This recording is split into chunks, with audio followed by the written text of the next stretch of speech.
안녕하세요. 저는 60대 후반의 평범한 할머니입니다. 요즘 제 삶 속의 한 가지 일상이 휴대폰으로 랄라의 이야기를 듣는 것입니다. 이것이 생활 속에서 큰 즐거움이 됩니다.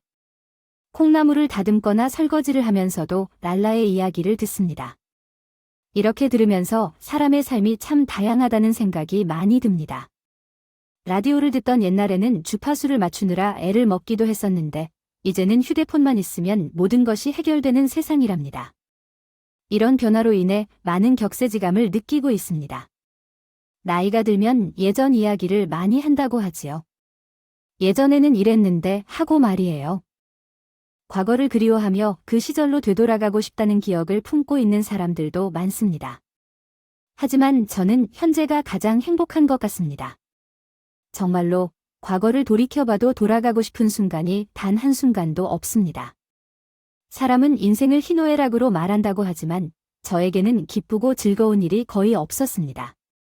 여자의 인생으로 보자면 남편 사랑을 받아본 적도 없고 자식들이 재롱을 피우는 것을 보며 웃고 자식이 아프면 함께 온 엄마로서의 모성을 느끼지 못한 채 살아왔습니다.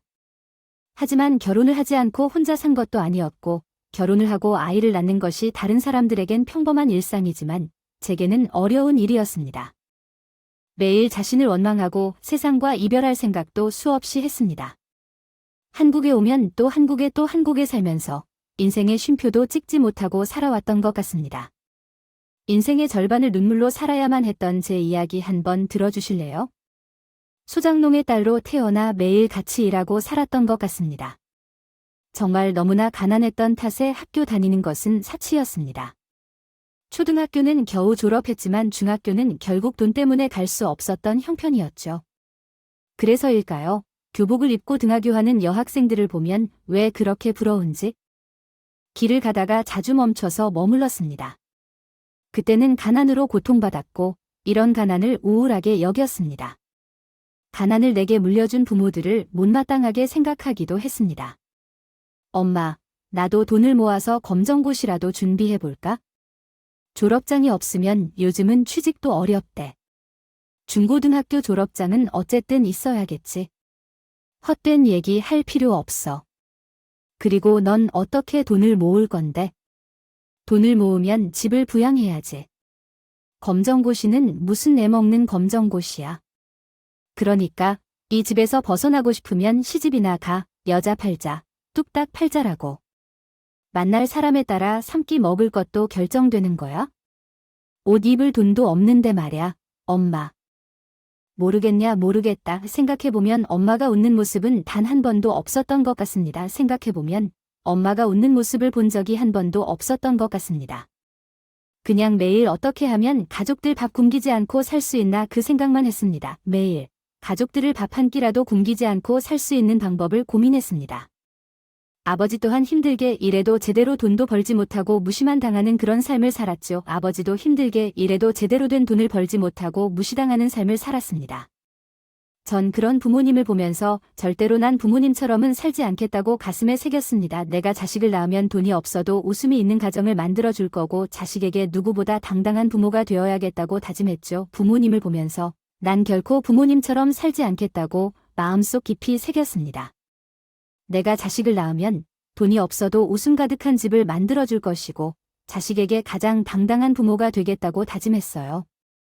6남매 중 큰오빠만 고등학교를 겨우 졸업했고 나머지 형제는 전부 일토로 뿔뿔이 흩어졌습니다. 6남매 중 큰오빠만 고등학교를 겨우 졸업했고 다른 형제들은 모두 일로 흩어져 살고 있습니다. 저도 어떻게 해서든 나 또한 어떻게든 취업을 해서 이 집을 벗어나고 싶은 생각뿐이었습니다. 지금 생각해보면 얼마나 철딱선이 없는 생각만 했는지. 하늘에 계신 부모님께 늘 죄송한 마음입니다.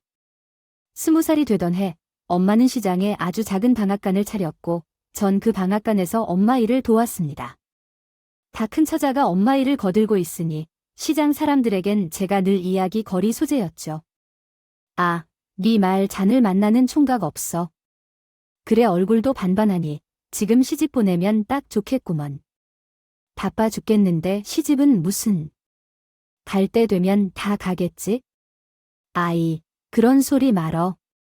저기 떡집 아들내미는 자유연애 한다고 냅뒀더니 지금 나이가 몇 살이세요? 30이 넘었다고요? 그러면서 그런 나이 든 남자에게 누가 결혼을 할까요? 그래도 다행인 건 그 집은 부자라는 거네요. 예전에는 땅이 있다고 해도 별로 중요하지 않았는데 요즘은 아들을 시집 보내려고 자랑을 해 다닌다더라고요. 얼마나 많은 땅이 있는지 자랑까지 하며 서다니니 아마도 10,000평을 넘을 것 같습니다. 고조부부터 가지고 있던 땅인데 떡집 사장님이 다른 것도 잘 찾아내신다고 하네요. 땅을 사고 팔며 많은 이익을 보았는지도 모를 정도입니다.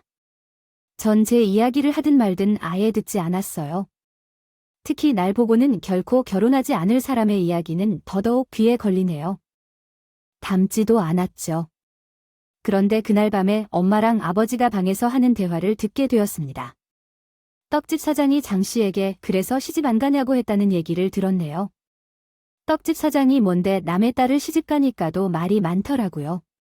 아, 오늘 듣고 보니 그 집 아들이 나이는 좀 많은 거 빼고 그 집에 시집 가면 아주 잘 살 거란다고 하더라고요. 그래서 우리가 말자와 얘기를 나눴더라고요. 떡집 사장 아들이 우리 말자를 마음에 들어야지. 아들이 귀한 집이라면 아들만 낳아주면 아주 공주 대접을 받을 거라고 하고 사돈집에서도 섭섭하지 않게 대우를 해줄 거라고 하더라고요. 아, 지금부터는 날 팔아서 장가 가자고 하는 게 아니라 그건 아니더라도 말자도 좋고 우리도 좋다고. 말이죠. 그 집에서의 생활비가 우리 한 달 생활비보다 많을 거예요. 첫째 딸은 원래 살림 미천이랬죠. 어떻게 엄마라는 사람이 그런 말을 할 수 있는 건지. 돈 이야기라면 눈이 뒤집혀서 딸까지 팔려고 하는 부모가 부모인가요? 전 정말 그 말을 듣자마자 너무 속상해서 이불을 덮고 밤새도록 울었어요. 제 의사는 묻지도 않고 오직 돈만 중요한 집에서 당장이라도 도망쳐야겠다는 생각이 들었죠. 하지만 떡집 사장 아들과의 결혼은 저를 제외하고 착착 준비되고 있었어요. 어느 날은 엄마가 시장 양장점 집에 가서 옷을 사준다고 했어요. 결국 전 엄마에게 그동안 쌓였던 불만을 터뜨려야 했죠. 부모님이 제안해 주셨다고 해서 갑자기 옷을 왜 사주는 건데? 너도 이제 여자니까 좀 꾸밈과 성숙하게 살아야지. 먹고 살기 바쁜데 옷을 살 정도로 가지고 있어 말이 안 되잖아. 아니야. 시집은 누구랑? 나 남자 없어. 아, 떡집 사장의 아들이 마음에 든다던데. 그러니까 잘해봐. 난 그 사람 제대로 본 적도 없고 들어보니까 나보다 10살이나 많은 남자라던데. 엄마는 무슨 기준으로 그런 사람과 나를 시집 보내겠다는 거야? 너 계속 이렇게 살면 괜찮아. 너도 저도 하루빨리 돈 많은 집에 시집 가서 사람답게 살아봐야 될 거 아니야? 엄마가 이렇게 살되는 건 아닐 텐데. 나 다 들었어. 아버지랑 하는 말 나를 팔아서 돈 좀 만져보고 싶은 거잖아. 엄마에게 전하고 말고 없어요. 단어는 뒤바뀌면 안 돼요. 처음에 뭐 대신 내가를 사용하는 것이 더 자연스럽습니다. 또한 사랑 그런 거 대신 사랑, 그런 건 이 맞는 표현입니다. 마지막 문장에서는 늘 뭔가를 꿈꾸는 대신 늘 뭔가를 꿈꾼다 또는 늘 뭔가를 꿈꾸는 사람이었습니다. 로 바꿔주세요. 망상을 가진 분이셨죠. 엄마는 아빠를 설득하려고 그런 모든 말을 했었고 난 부잣집에 시집가서 더 이상 식사를 걱정하지 않고 살길 바라셨던 겁니다. 엄마에게 그러한 말을 들은 후 저는 캄캄한 밤이 되어 집으로 돌아갔습니다. 방으로 들어가자 밥이 차려져 있었고 벽에는 아주 예쁜 원피스가 걸려 있었죠. 그리고 맞춤법이 매우 많이 틀린 삐뚤빼뚤한 메모 한 장이 밥상 위에 놓여 있었습니다. 밥을 잘 챙겨 먹어라. 옷은 내가 입고 싶을 때 입으라. 전 엄마가 썼던 메모를 보며 가슴이 무너졌습니다. 제 욕심만 부려서 되는 일이 아니란 생각이 들었죠. 그때 저만 희생하면 모두가 행복해질 거라고 생각했습니다. 결국 전 남편의 얼굴을 단 한 번 보고 결혼을 했습니다. 남편은 제보다 10살 많아서 정말 아저씨였습니다. 머리에는 머리숱도 없었고 그냥 제가 어리다는 이유로 좋다는 말만 했습니다. 결혼 후에는 남편은 매일 외박하고 집에 들어오는 날에는 항상 술에 취해 있었습니다. 야, 꿀물 아니야? 여기요, 너 자유연애라고? 아니야. 근데 참 맞다. 너 중학교도 못 나왔지. 너가 뭘 알겠냐? 너 솔직히 나 돈 보고 결혼했지? 왜 그런 말씀을 하세요? 야, 사람이 배우지 못하고 거짓말을 하면? 너랑 돈 보고 결혼하면 안 되잖아. 술이 취해도 저런 소리를 해야 정말 너무하는 거야? 나중에 완전히 지쳤어. 나는 사랑을 갈구하는 남자야. 우리가 결혼한 건 우리 집을 이어나가기 위해서야. 돈 보고 이 집에 왔으니까 돈을 돌려줘야 해. 정말 부끄러웠어. 아들만 낳아주면 끝이라는 게 남편이 말했던 대로인지 모르겠어. 결혼한 후에 한 번도 아내로서 위해 준 적이 없는 사람이었어. 남편이 그럴 때만 참을 수 있었어. 하지만 아들에 대한 욕심은 시부모님을 따를 후계자가 없었던 거야. 그래, 내가 주는 야구 먹고 있네. 야, 왜 얼굴을 불쌍하게 하고 있어? 그게 아니라 만복심이지. 맨날 외박하고 술 마시는 너무 힘들어. 어머니, 어때? 내가 집사람 노릇을 잘 못하니까 우리 만복이가 계속 밖으로 도는 것 같아. 내가 만약 아이를 낳지 못하면 감안해야 해. 알겠어. 우리 집안 형편이 어려워도 받아들여준 시댁이. 처음에는 감사하고 이상했지만 결혼 후에 시댁의 진짜 모습을 알게 됐어. 그들은 우리를 이어주는 도구로만 생각했던 거야. 맨날 밖으로 도는 남편 덕분에 나는 사실상 과부나 다름없었어. 남편은 동네 사람들이 다 아는 정도로 대놓고 다른 여자와 바람을 피웠어요. 당연히 남편의 분류는 우리 친정 식구들 귀에도 들렸죠. 결혼한 지 겨우 6개월 만에 친정 나들이를 할 수 있게 되었는데 이런 소식을 전하고 가야 한다는 생각조차 못했어요. 엄마, 좀 잤어요. 응, 점심 차려놨으니까 먹고 얼른 시댁으로 가세요. 쉬어를 기다리시겠어요? 엄마, 원래 남자는 이 여자 저 여자랑 노는 게 본성이야? 아무리 예쁜 양귀비가 와도 조강지처한테는 못 당하니 그러려니 하고 살아야 돼요. 엄마 말, 무슨 말인지 알아요. 친정 엄마에게도 부끄럽지 않게 얼굴을 들지요. 남편이 바람을 피울 정도로 대단했었어요. 일주일에 한 번씩 여자를 갈아치우고 제가 모르게 혼외자가 있다는 소문도 있었죠. 하지만 그건 아들이 아니었기 때문에 딸이 생기자마자 데리지 못할 뿐이었어요. 정말 이런 남편 모습을 보면 조강지처고 다 버리고 도망가고 싶었어요. 하지만 아이를 낳으면 남편이 좀 돌아설 거라 생각했죠. 바람 피우는 제게 결혼 후 10개월 만에 이루어졌어요. 임신해서 축하해 주세요. 선생님, 근데 아들인가요 아니면 딸인가요? 그건 모르겠어요. 할머니도 아시겠죠? 첫째는 딸이라서 섭섭해하신 건가요? 무슨 말씀이신가요? 왜 그렇게 섭섭해하시는 건가요? 결혼 후 처음으로 용하다는 한의원을 찾아다니며 아이를 가질 수 있도록 저에게 다양한 약을 먹인 시어머니와 함께 24시간 동안 임신부처럼 행동하라는 지시를 받았습니다. 이제 임신을 하게 되었지만 시집 생활이 나아질 것이라고 희망했지만 오히려 아들을 낳기 위해 시어머니의 지시에 따라야만 했습니다. 아침부터 밤까지 시어머니의 지시에 따라 음식을 먹고 행동해야 했습니다. 저란 존재는 없고 오직 뱃속의 아기만 생각하셨죠. 정말 황당한 일도 있었습니다. 하루는 시어머니가 절 부르시더군요. 어머니가 부르셨어요. 건너집 산부자집 알지네에 가서 속옷 좀 훔쳐와라네. 속옷이었어요. 그럼 입던 속옷이 새 속일까? 아들? 많이 낳은 여자 속옷을 입고 있으면 아들을 낳는다고 하더라. 그러니 조심스럽게 가서 좀 훔쳐와봐. 알겠지? 아니, 아들을 낳으라고 속옷을 훔치라니 정말 어이가 없었습니다. 결국에는 시어머니의 등살에 산부자집에 놀러가는 척하며 빨래줄에 있는 속옷을 훔쳐 집으로 왔습니다. 그런데 그 속옷을 보니 이런 생각이 들더군요. 만약 아들을 낳지 못할 경우 어떻게 될지 걱정되어요. 배는 불러오느라 시어머니께서는 저의 배를 보고 꼭 아들이 날 것이라고 확신하셨어요. 배가 남산만큼 커서 두꺼비 같은 아들을 낳겠다며 하셨습니다. 그래서 컵하라고 하니 딸을 생각밖에 없더라고요. 다음 달에 산딸이 예정이라서 준비를 좀 해야겠어요. 게다가 리시 아버지가 얼마 전에 사돈 집의 땅을 조금 주셨다는 얘기도 들었어요. 세상에 이런 시어머니가 어디 있는지요. 그렇게 알고 있으니 아들만 나오면 시아버지가 업고 다니실 거라고 하시겠죠.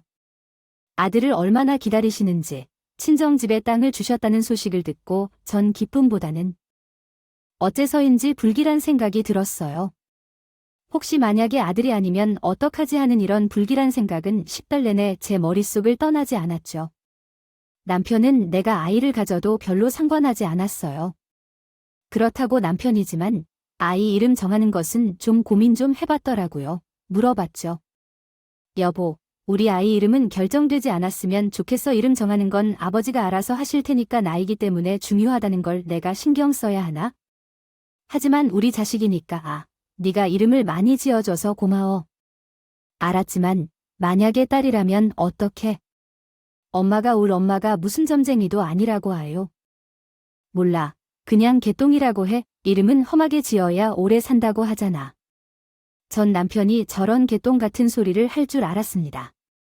저도 남편을 그냥 제 소중한 아이를 갖게 해준 하나의 수단일 뿐이라 생각하기로 했고 아이만 보고 살기로 결심했죠.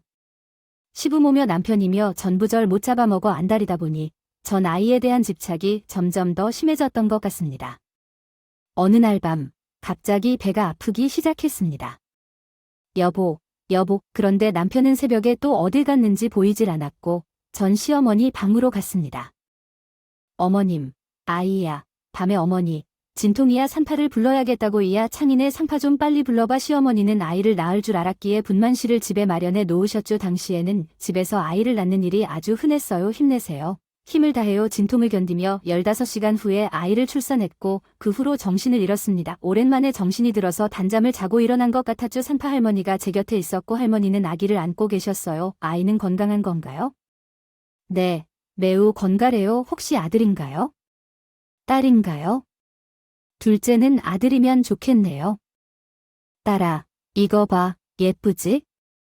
전화기를 보자마자 눈물이 왈칵 쏟아졌어. 맑고 꼬물꼬물거리는 생명체가 그저 내 눈에 세상보다 무엇보다 예뻐 보였어. 내가 아이를 안아줄 때 내 심장 소리를 가만히 듣지 않을까 싶어서. 나는 그 모습을 보면서 이것이 아마도 모성이겠구나 하고 느꼈어. 하지만 3일이 지나도 남편과 시어머니는 아이를 보러 오지 않았고 미역국은 구경도 못했어. 밥은 그냥 찬밥과 반찬 하나만 있었어. 하루하루 지날수록 불길한 예감이 들었어. 5일이 지나던 날 나는 아이를 안고 밖으로 나갔어. 그런데 시어머니와 남편은 어떤 모르는 여자와 웃으며 대화를 하고 있는 것입니다. 어머님, 그래 나왔니? 어머님, 모유가 잘 안 나와서 그런데 미역국 좀 끓여주시면 안 될까요? 내가 왜 아기가 너무 배고파해서 아들도 못난 주제에 터진 입이라고 많이 나오냐? 어머님, 내가 아들 나오게 하라고 지시한 적 있었나? 공들이 돈만 해도 어휴 말이야. 어머니, 그래도 첫 선조인데 안아보시지도 않고 너무 하시는 거 아니세요? 야, 입 다물어. 뭘 잘했다고 엄마에게 말대꾸야? 당신도 사람이고 당신 자식이 태어났다고 당신 자식과 나 자신을 많이 사랑했으면 좋겠다. 자, 봐서 그렇지. 근데 희망이 있긴 해. 자, 인사해. 남편이 인사시켜준 여자는 배부른 임산부였습니다. 알고 보니 바람을 피우다 임신했는데 곧 있으면 아이가 태어난다고 했습니다. 더 어처구니 없는 건 시어머니였습니다. 넌 다시 아들을 낳을 준비하고 얘는 만복이 첩으로 들어오기로 했다. 토비오, 그래. 아니면 우리가 아들을 못 낳고 있는 거니 우리 만복이를 피해 다른 방도를 찾은 거지. 여튼 우리 아들은 이렇게 준비성이 철저해요. 자, 너도 인사해라. 형님이라 부르고 형님, 안녕하세요. 제가 애를 낳은 지 일주일도 되지 않은 때였습니다. 안 사람은 건너방에서 아이를 낳고 몸을 쉬고 있는데 남편이랑 시어머니란 작자가 첩을 데려와서 저에게 인사를 시키다니 정말 제정신이 아닌 사람들이라고 생각했습니다. 저 말도 섞기 싫고 그 인간과 결혼해서 아이를 낳았다는 것을 정말 후회했습니다. 하지만 남편이나 아이는 믿지 않았습니다. 배고픈 아이를 위해 밤마다 몰래 미역국을 끓여 울면서 먹였습니다. 오직 아이만 생각하자. 오직 우리 아이만 생각하자 라고 말했거든요. 시댁은 아이가 태어나도 딸이란 이유로 이름도 없이 정말 그녀를 무시했습니다. 태어난 지 얼마 되지도 않아서 아버지와 할머니 사랑조차 받지 못한 우리 딸을 위해 저는 그녀에게 수정이란 이름을 지어주었습니다. 수정처럼 빛나고 살아가야 한다는 것, 수정아. 전 아이를 꼭 안고 생각했습니다. 아이를 위해서라면 어떤 어려움이라도 이겨낼 수 있을 거라고 말이지요. 그런데 2달 후 남편이 데려온 여자는 아이를 낳았습니다. 우리가 간절히 원했던 아들을 얘기하는 겁니다. 시어머니는 아들의 태어남을 보고 온 동네를 자랑스러워했고 잔치를 베풀었습니다. 야, 너 뭐해? 하며 말했다. 근데 서둘러 부엌으로 가서 음식을 준비해야 돼요. 아니요. 어머니 수정이를 누가 보고 있을까요? 수정이는 계집애 꽥꽥 울어대는 거 듣기 싫어서 죽겠는데 뭐 이쁘다고 보고 앉아 있어. 하루 굶어도 안 죽어서 아예 놔둬도 돼. 빨리 일을 해야겠어요. 전 아직 목도 가누지 못하는 아이를 혼자 둔 채 가는 건 말이 안 되겠다고 생각했습니다. 하지만 시어머니는 빨리 나와 음식을 하라고 절 구박했어요. 음식하면서 중간중간 아이를 보러 와야겠다고 생각했습니다. 음식을 하면서도 정말 내가 이게 뭐 하는 짓인지 생각이 들었습니다. 첩에게 자식이 태어났다고 잔치 음식을 하는 마음을 누가 알아줄까요? 잔치는 밤까지 이어졌고 시어머니가 이것저것 해달라고 시켜서 전 딸아이를 제대로 볼 기회가 없었습니다. 마침내 잔치가 끝나고 방으로 들어가서 딸아이를 찾아보았더니 아이가 울고 있었습니다. 내게 물려줄 아이가 울고 있었어요. 수정이를 안고 동네를 돌아다니면서 문을 두드리며 우리 아이를 살려달라고 소리쳤습니다. 선생님, 우리 딸 살려주세요. 온 동네 방앗간과 병원을 뒤찌르며 마침내 한 병원이 문을 열어주었고 다행히도 우리 딸은 해열제를 먹고 열이 내려갔어요. 체중이 또래들보다 적게 나가서 면역력이 약해진 것 같아요. 황달기도 좀 있고 이러다 전염병이라도 돌며 큰일 나겠네요. 아이를 잘 먹이세요. 전 정말 딸에게 너무 미안했고 생각했어요. 내 딸을 살리려면 그 집에서 나와야겠다고 말이에요.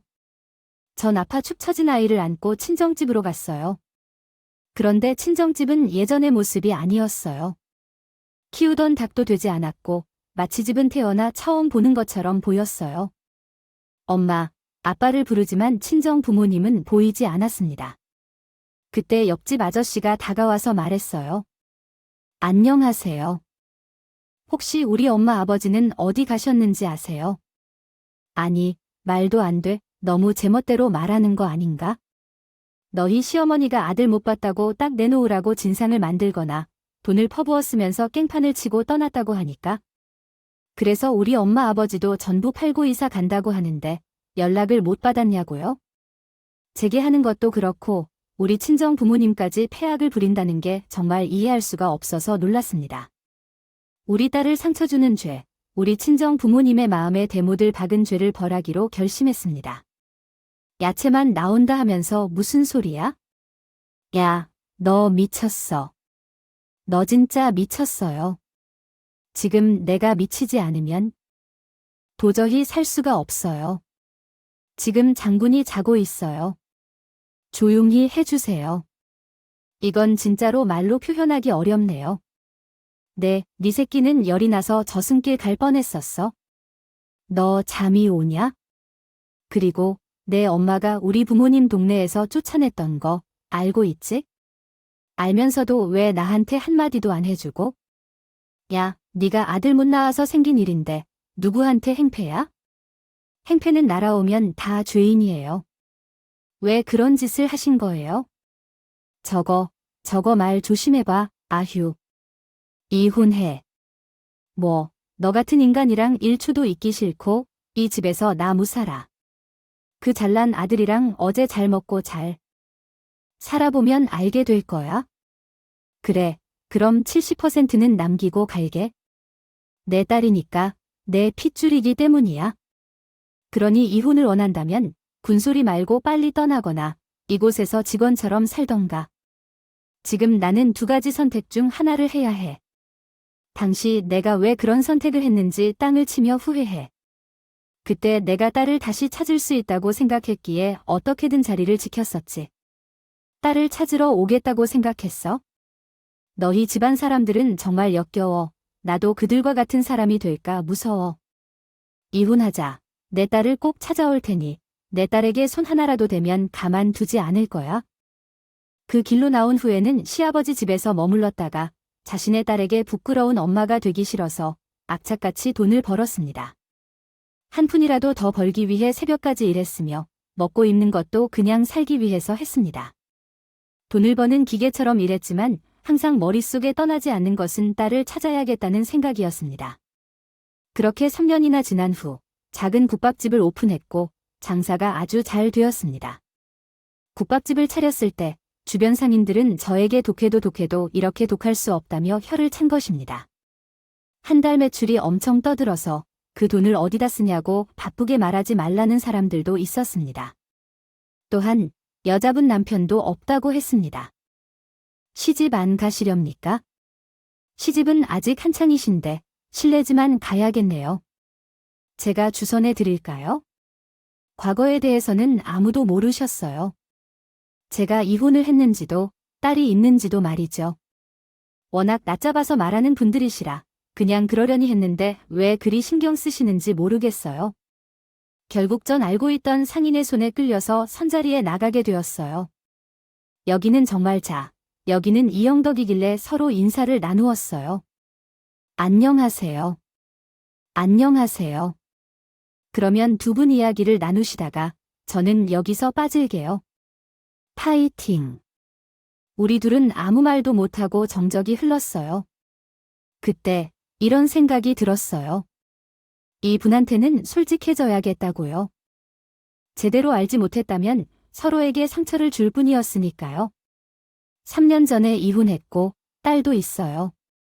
네, 그 얘기를 하기 위해서 이 자리에 나왔어요. 알아야 할 것 같아서요. 혼자 계셨던 거네요. 딸은 어디 있어요? 좀 멀리 있어요. 사실 나도 말씀드릴 게 있어요. 전 아이를 버렸다고 느꼈습니다. 그 남자의 말에 마음이 흔들렸고 그 남자는 제가 매우 간절히 원하는 것을 이야기해 주었습니다. 말씨, 딸 꼭 찾아보자. 그래서 우리 잘 키워봐요. 3년 동안 꽁꽁 얼어있던 제 마음이요. 그 사람의 한마디에 사르르 녹아내리는 기분이었습니다. 아무에게도 할 수 없었던 말을 저만 알고 있었던 이야기, 그걸 함께 할 수 있는 사람을 찾았습니다. 전 그 남자의 마음에 반하고 두 번째로 결혼했습니다. 혼자 어머니를 모셨는데 시어머니가 좀 깐깐한 편이었지만 예전 시어머니를 생각하면 정말 천사였어요. 남편과 제가 정말 열심히 일했습니다. 남편은 성실하고 자상한 사람이었습니다. 여보, 왜 그래요? 아니, 친구 놈들이 아니야? 친구들이 왜요? 아니, 나보고 마누라 등쳐먹고 사는 사람이라고 자기들끼리 욕하는 거 보더라고. 아니, 왜 그런 말을 내 이름으로 된 가게도 아니고 내가 마누라 눈치 보면? 산다나 뭐라나. 결말을 무시해요. 말도 안 되는 소리. 그렇지, 자자. 오늘도 수고했어. 당신도요. 전 남편의 말을 듣고 찝찝했습니다. 남편의 말에 신경을 쓰던 찰나에 시어머니가 쐐기를 박는 말씀을 하셨죠. 네, 넌 남편을 어떻게 생각해? 아니, 내가 요즘 길을 못 펴고 살고 있잖아. 몰랐어? 아니요. 무슨 일 있나요? 가게가 이름으로 되어 있으니 사람들이 뭘 하는지 봤어요. 우리 집에서 돈을 보고 결혼을 했다느니? 아휴, 참 기가 막혀요. 어머니, 사람들이 뭐라고 말하면 신경 쓰지 마세요. 그냥 다 지나가는 말일 뿐이에요. 솔직히 나도 좀 그래. 누구 명예에 대요? 상관은 없어요. 그래도 집안의 가장으로서 경제적인 책임도 꽉 쥐고 있어야 해요. 어깨에 부담이 좀 가지 않을까요? 요즘 우리 아들을 보면 불쌍해요. 솔직히 남편의 집은 가난해도 너무 가난했어요. 그래서 모든 것을 제 돈으로 처리했어요. 하지만 이제 명예까지 바꾸자고 하니 조금 망설였어요.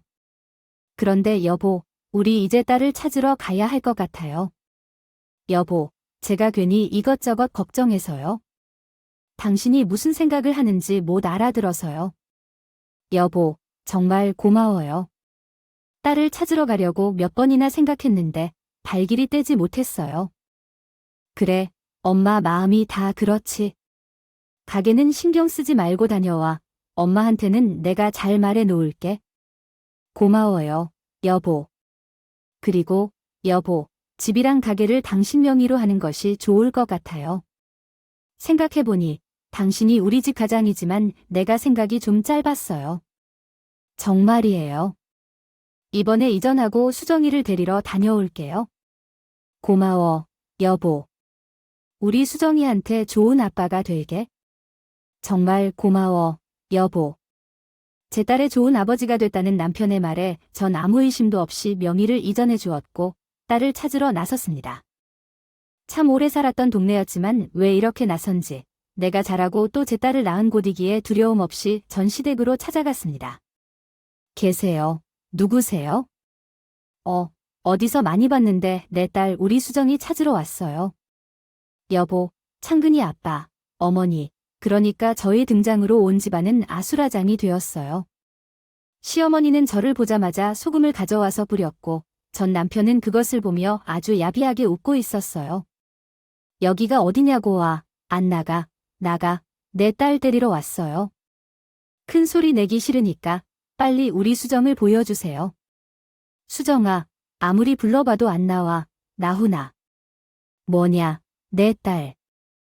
벌써 하늘로 날아갔어. 무슨 말씀이세요? 아이가 좀 기운이 없더라고 우리도 병원에 데리고 가고 다 해봤어요. 근데 아무리 거기까지 할지 우리가 어떡해. 이 나쁜 놈아, 내 딸을 어디서 팽개쳐서 놓고 가니? 솔직히 네 딸 때문에 죽게 만든 거야 알아요. 전 시어머니의 말에 대답할 말이 없었습니다. 너무 말로 표현할 수 없어요. 자식 놔두고 내가 살겠다고 나가다가 자식을 하늘로 보내게 되어서 누가 탓을 할까요? 엄마 탓이었어요. 전 딸이 하늘로 가셨다는 소식이 정말로 믿기지 않아서 동네 사람들을 붙잡고 물었어요. 하지만 동네 사람들의 답변도 마찬가지였습니다. 딸은 열병이 재발하여 하늘나라로 올라갔다고 했습니다. 이전까지는 딸을 만날 수 있는 희망 속에 살아왔는데 이제는 딸을 만날 수 없다는 사실에 마음이 무너졌습니다. 비록 딸의 무덤에라도 가보고 싶었지만 화장을 하여 없었다고 하고 나는 그저 하늘이 되었으며 딸에게 미안하다는 말밖에 할 수 없었습니다. 엄마가 미안해, 수정아. 나의 딸아, 정말 딸을 따라가고 싶은 마음도 있었지만 저희를 기다리는 가족들이 있다는 사실에 정신이 날아가는 채로 집으로 돌아갔습니다. 그런데 먹구름은 정말 한꺼번에 몰린다는 말이 맞았습니다. 집으로 돌아가 보니 짐이라곤 하나도 없고 남편과 시어머니는 온데간데 없이 사라져 버렸습니다. 전 이게 무슨 일인가 해서 가게로 뛰어갔어요. 그런데 가게도 문을 닫았고 아무도 없었습니다. 정희 엄마, 도대체 어디 갔다 이제 왔어? 아니, 우리 신랑 어디 간 거야? 집에 가도 아무도 없고 가게도 왜 저런 거야? 아휴, 집이면 가게면 다 팔고야 반도주했어. 안 그래도 동네 사람들이 은혜도 모르는 것들이라며 자기 오기만 기다리고 있었잖아. 뭐? 자기 이름으로 된 건 아니었어? 혹시 남편한테 다 준 거야 모조리? 말문이 막혀 말도 나오지 않았다. 이제껏 두 모자는 내 모든 걸 뺐어. 그러려고 아주 계획적으로 접근했던 거야? 절 주선해준 사람은 남편과 아주 친한 사이였다고 했어요. 그래서 절 아주 오래전부터 지켜보았고 제가 가게를 인수하자 남편은 절과 결혼을 하려고 했던 거죠. 제 과거도 다 안아줄 것처럼 말하면서요. 전 하루아침에 딸도 잃고 재산도 잃고 모든 걸 잃었어요. 내가 뭘 그렇게 잘못했길래 이런 벌을 받는지. 정말 하늘이 너무나도 원망스러웠어요. 온 힘을 다해 살아왔는데 왜 나에게 이런 시련이 닥친 건지. 전 살아갈 희망조차 잃어버렸어요.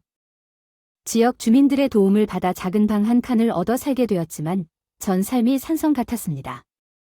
딸을 따라가려고 몇 차례 무지개 다리를 건너려 했지만 그것조차 잘 되지 않았습니다.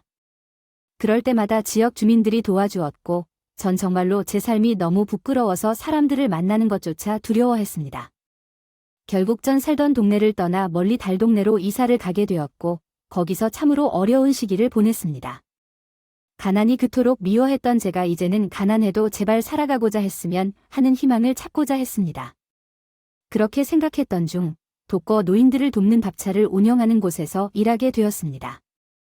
저의 친정 부모님을 생각하며 어르신들을 위해 맛있는 음식을 만들게 되었습니다. 역시 말자에선 음식 솜씨는 대박이에요. 그렇죠? 그러게 말이야. 요즘 어르신들이 얼마나 식사를 잘하시는지 다 말자 여사님 덕분입니다. 제가 여사님 제가 계속 봤는데 몸이 좀 안 좋으신 것 같아요. 내일은 좀 하루 쉬시고 병원에 얼른 다녀오세요. 아, 그냥 감기겠지 괜찮아. 아유, 그러다 큰 병이 돼요. 내일 꼭 병원에 가보세요. 아셨죠? 전 동네 병원에 가서 진찰을 받았고 동네 병원에선 추가적으로 검사해야 할 것이 있는 것 같다며 큰 병원으로 가보라고 했습니다. 제가 걱정하는 바로는 혹시 어르신들에게 전염되는 병에 걸린 것은 아닐까 생각하면서 큰 병원에서 검사를 받으러 갔습니다. 평소에는 병원을 찾아본 적이 없는 저에게는 나이가 들어서 큰 병원에 처음 방문한 것인데 괜히 겁이 나기도 했습니다.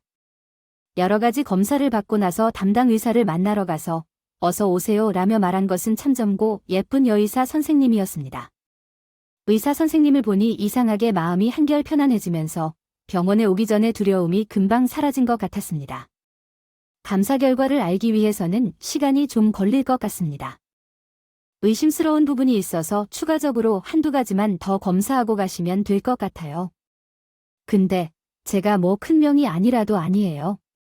그것도 아니고 너무 저랑 닮았다고 생각되셔요. 여의사의 설명에 의하면 본인은 동두천에서 태어나 어릴 적에 친할머니의 성함으로 아빠와 별도로 성별을 알게 되었다고 합니다. 할머니가 걱정하지 않으셔서 자신은 의사부부에게 입양됐고 그 의사부부는 친모를 아주 잘 아신 분이었다고 했습니다. 자신은 그 의사부부의 가장 어린 환자였으며 친모는 자신을 매우 사랑해준 것으로 알려졌습니다. 기억하신다고 했습니다. 저는 그 이야기를 듣자마자 뭔가 이상한 끌림이 있었습니다. 지금 이 자리에서 확인하지 않으면 평생 후회할 것 같은 생각, 같은 것이 있었어요. 그 병원 이름은 행복병원이에요. 저는 병원 이름을 듣자마자 바닥에 주저앉고 말았습니다.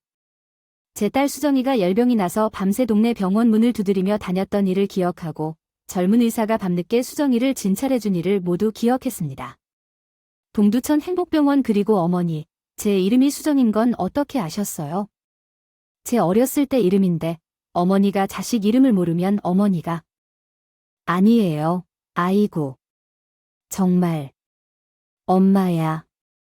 우리 둘은 어떤 설명도 더 해주지 않은 채로 부둥켜 안고 한참을 울었습니다. 딸에 대한 그리움과 엄마에 대한 그리움이 더해져 수정이를 낳은 그날처럼 우리는 서로를 의지하며 그동안의 세월을 다 털어냈어요. 다른 양모에게 곧바로 전화를 걸었고 양모들은 급히 딸이 있는 병원으로 왔어요. 30년 전 말이에요. 수정이 엄마. 네, 맞아요. 우리 딸을 살려주신 선생님. 잊은 적이 없어요. 수정이가 얼마나 엄마를 보고 싶어 했는지 몰라요.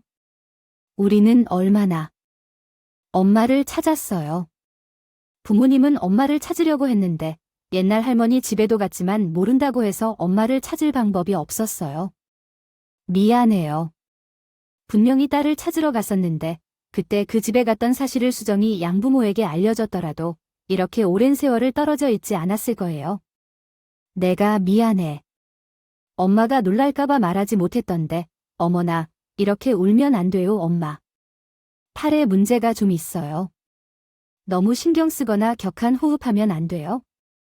나 아프면 안 되는데 우리 수정이를 만나서 기쁜데 나 아프면 안 돼요 엄마. 걱정 마세요. 제가 알아서 해결할게요. 꼭요. 좋은 일도 갑자기 찾아와서 나쁜 일처럼 그래요. 갑자기 당신이 찾아와 주다니 얼마나 감사한지 모르겠어요. 그날 밤에 딸의 손을 꼭 잡고 밤새 이야기를 하며 딸의 얼굴을 보면서 또 봤죠. 이름이 왜 수정인 줄 아세요? 수정처럼 예쁘고 빛나게 살라고 그래서 키워봤어요. 엄마가 이름을 지어준 덕분에 진짜 빛나게 살았거든요. 나중에 엄마를 만나면 엄마가 기쁘실 수 있도록 하고 싶어요. 이렇게 잘 자란 것에 고마워, 수정아. 딸을 만나면 그 무엇도 바랄 게 없을 것 같았어요. 정말 딸을 이렇게 안고 있으니까 죽어도 여유가 없다는 생각이 들더라고요. 그런데 수정이의 친아빠 소식을 들으셨나요? 아니요. 듣고 싶지도 않고 필요도 없어서요. 입양할 때 돈을 요구하더라고요. 자기 자식을 맡기면서 돈을 요구하는 걸 보고 전 이런 아빠 밑에서 애가 자라면 안 되겠다는 생각에 입양을 서둘렀습니다. 어떻게 아빠란 사람이 자기 딸을 정말요. 저와 제 딸을 생리별하게 만들고 제 모든 것을 빼앗아간 인간들을 절대 가만둘 수 없었습니다. 이건 내 딸을 위해 꼭 해야만 하는 일이었습니다. 다시 수정이의 친아빠 집을 찾아갔습니다.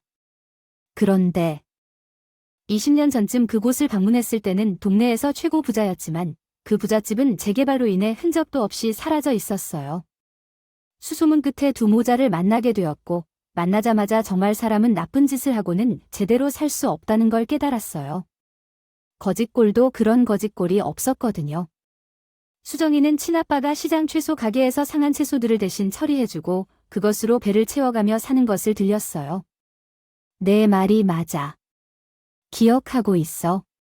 나 좀 도와주면 좋겠어. 내게는 내가 떠나간 후 얼마나 힘들었는지 알 길 없을 테니까 수정이 친아빠는 낳아준 첩과 함께 있었어요. 살다가 도박에 손대다가 재산을 모두 탕진해 남은 제사마저 첩에게 다 빼앗겼고 길바닥에 앉게 되었다고 합니다.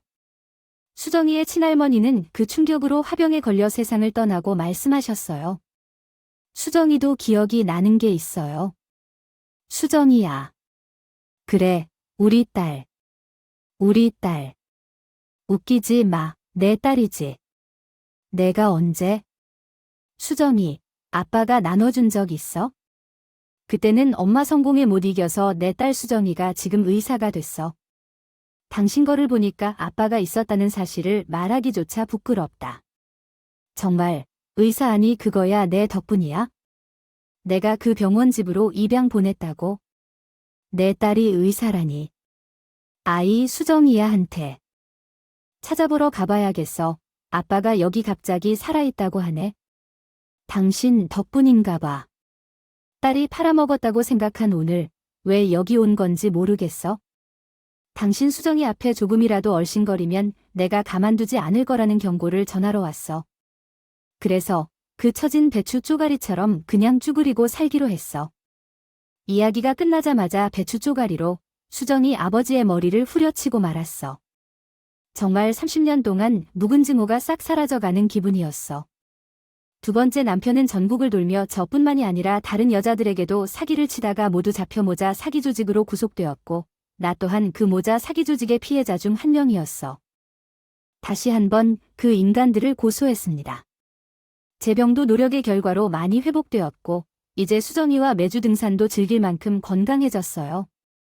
요즘은 너무 행복해서 매일매일 감사 기도를 드리고 있어요. 세상이 모두 나를 등지고 있다는 느낌을 받는 순간도 있어요. 아무리 노력해도 해결되지 않고 가만히 있어도 나쁜 일만 닥치는 그런 시기가 있죠. 하지만 이러한 먹구름이 결코 멈추지 않습니다.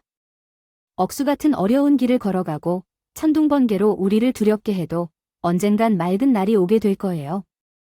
그게 바로 인생이니까요. 여러분, 현재 좌절하고 있는 상황이라면 용감하게 그 문제에 맞서세요. 주저하거나 회피하면 그것은 평생 당신을 따라다닐 것이며 맞서는 순간은 고통스럽고 힘들 것이지만 그것이 지나면 당신에게도 환한 빛이 비칠 것이라고 믿어야 합니다.